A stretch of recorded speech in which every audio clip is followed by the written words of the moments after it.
اظہار خیال کے لیے جناب جی میں دعوت دوں گی ماہر تعلیم، ریڈیو براڈ کاسٹر، بہت بہترین شاعر، عمدہ انسان پروفیسر جمال زیدی کو کہ وہ آئیں اور اپنے خیالات کا اظہار فرمائیں. لفظ بولتے ہیں. السلام علیکم. سب سے پہلے تو میں رفعت انجم کو ان کی تازہ تنظیم بزم انجم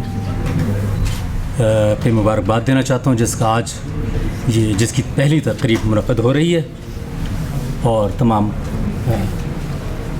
مہمانان گرامی سے اجازت.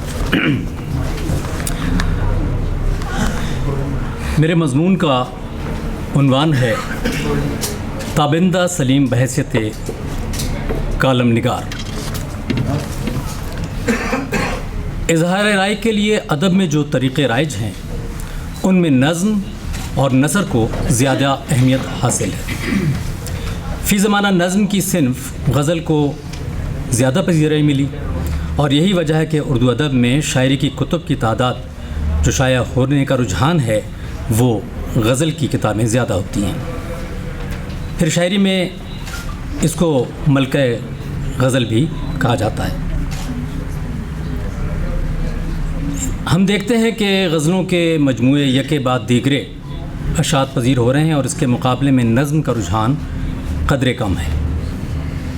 ابھی 2 دن پہلے ایک عہد حاضر کی لیجنڈ شاعرہ اور ادیبہ کشور ناہید صاحبہ نے امریکہ سے آئی ہوئی شاعرہ کی تیسری کتاب جو شاعری کا مجموعہ ہے اس کی رونمائی میں صاحبہ کتاب کو نظم نگاری کا مشورہ دیا، کیونکہ نظم گو شعراء کو انگلیوں پر گننا آسان ہے، جبکہ غزل کے میدان میں ایک شور برپا ہے. اگر یہ تقابل نظم اور نثر کا کیا جائے تو یقیناً نظم کے مقابلے میں نثر نگاری بہت کم دکھائی دے گی.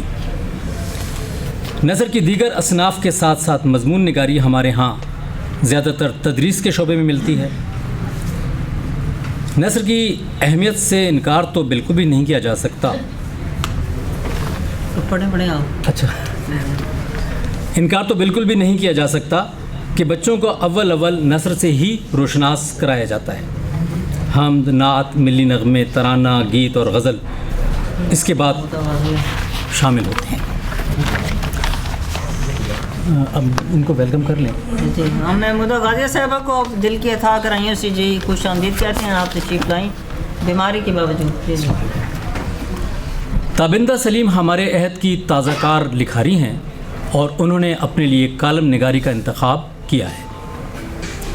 مضمون مختصر ہو کر شگفتہ انداز میں انشائیہ کہلایا، لیکن کالم نگاری نہ صرف دریا کو کوزے میں بند کرنا ہے بلکہ بسا اوقات طنز و مزاح یا غم و غصہ کو بھی تحریر کا حصہ بنا کر مافی الضمیر بیان کرنے کا نام ہے.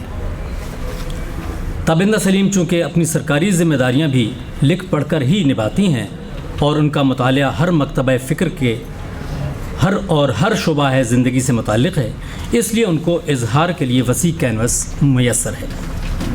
لفظ بولتے ہیں ان کے کالموں کا مجموعہ ہے جو وقتاً فوقتاً یا تواتر سے اخبارات کی زینت بنتے رہے ہیں. انہوں نے جن موضوعات پر قلم اٹھایا ہے وہ کم و بیش 40 سے 45 ہو سکتے ہیں، اور اگر گروپ بندی کی جائے تو وہ دینی و مذہبی، سماجی، ثقافتی، فلاحی، علمی، تحقیقی، تربیتی، تعمیری، حفاظتی امور اور تاریخی حوالوں پر مشتمل ہیں. مجھے لفظ بولتے ہیں کہ مطالعے کا موقع ملا ہے، اور تابندہ سلیم کے اسلوب تحریر نے مجھے متاثر بھی کیا ہے. نہایت عرق ریزی سے اور احتیاط ملحوظ خاطر رکھ کر لکھا گیا ہے.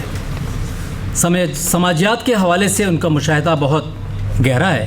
یہی وجہ ہے کہ انہوں نے اولاً پاکستان کو پاک لوگوں کی سرزمین کے عنوان سے اپنے کالم میں اس المیہ کا اظہار بھی کیا ہے کہ ہم سب من حیث القوم مذہب سے دوری کا شکار ہیں، کیونکہ آج ملک بھر میں بچوں کی عزت محفوظ نہیں، جس کی دلیل سوشل میڈیا سے ملتی ہے.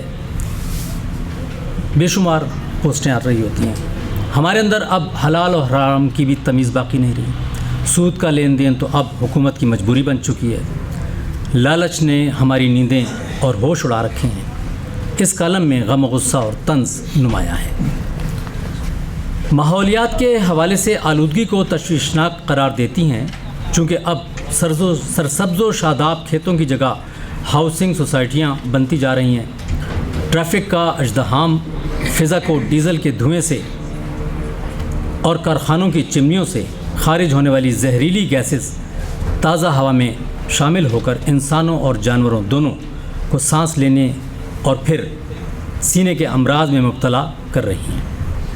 اسی ضمن میں بھل صفائی نہ ہونے سے دریاؤں کی طغیانی نہروں کی جانب بڑھ کر آبادیوں میں داخل ہو کر بیماریاں پھیلانے کا سبب بھی بنتی ہے۔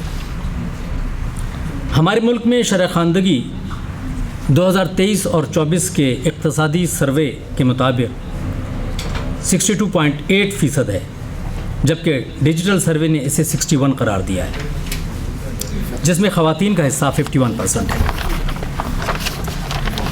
سرکاری اعداد و شمار کو ایک طرف رکھ کر اگر گراؤنڈ ریئلٹی کی بات کی جائے تو اس شرح میں ان افراد کو بھی شامل کر لیا گیا ہے جو بمشکل اپنا نام لکھنا جانتے ہیں۔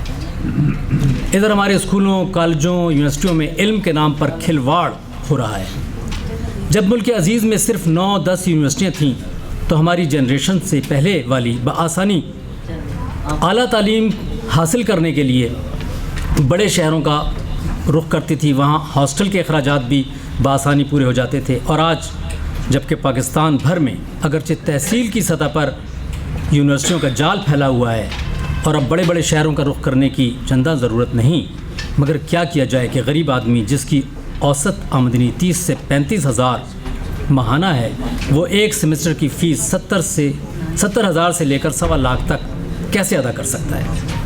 یوں آنے والے دور میں شرح خواندگی کی بری طرح سے متاثر ہونے کا امکان بھی ہے، اور پھر نوجوان نسل گمراہی اور منشیات کا رجحان پا رہے ہیں۔ اسی حوالے سے تابندہ کا ایک کالم منشیات کے مضر اثرات پر بھی ہے۔ حفظان صحت کے حوالے سے پولیو اور کرونا پر بھی رقم تراز ہیں، نیز انہوں نے آبادی کی بڑھتی ہوئی صورتحال کو بھی موضوع بنایا ہے۔ اپنے ملک کے دفاع کے معاملے میں اور ہمسایہ ممالک سے دوستانہ تعلقات رکھنے کے حق میں بھی واضح موقف رکھتی ہیں۔ عالمی دن منانے کے بارے میں ان کی رائے ہے کہ ہم جس بھیڑ چال میں ہیں، جیسے ویلنٹائن، بسنت، اپریل فول، یا ہوا کا عالمی دن، پانی کا عالمی دن، جنگلی حیات کا عالمی دن، اور نہ جانے کیا کیا، جیسا کہ مزدوروں کے عالمی دن 9 مئی کو سرکاری تعطیل سے سب فیضیاب ہوتے ہیں۔ N G Os air condition 5 star ہوٹلوں میں مزدوروں کے لیے سیمینار منعقد کرتی ہیں، اور غریب محنت کش اس دن بھی دیہڑی لگا رہا ہوتا ہے۔ اسلام نے مستقل ایک نظام پیش کیا ہے جسے سامنے رکھ کر ہر دور اور ہر معاشرے میں مالک اور مزدور کے برابری کے حقوق دیے جا سکتے ہیں۔ دیگر یہ کہ زرعی ترقی کے لیے زیتون کی کاشت اور زرعی ادویات اور کھاد کی بآسانی اور فراہمی کے لیے کے موضوع کو بھی انہوں نے اپنے کالموں میں جگہ دی ہے۔ معیشت میں غلہ بانی یعنی لائف سٹاک پر توجہ بھی دلائی ہے۔ تابندہ سلیم ابھی اپنے منصب پر فائز ہیں اور حکومت کا نہ صرف حصہ ہیں بلکہ اثر بھی رکھتی ہیں، لہٰذا وہ نہ صرف قلم کے جہاد بلکہ عملی اقدامات کے لیے بھی سنجیدہ کوشش کروانے میں اپنا کردار بخوبی ادا کر سکتی ہیں۔ تعلقات عامہ کا شعبہ اس لحاظ سے بھی برتری کا حامل ہوتا ہے کہ یہاں ان افراد کو موقع میسر آتا ہے جو ادارے کا امیج بنانے میں ہراول دستہ بننے کی صلاحیت کے حامل ہوں۔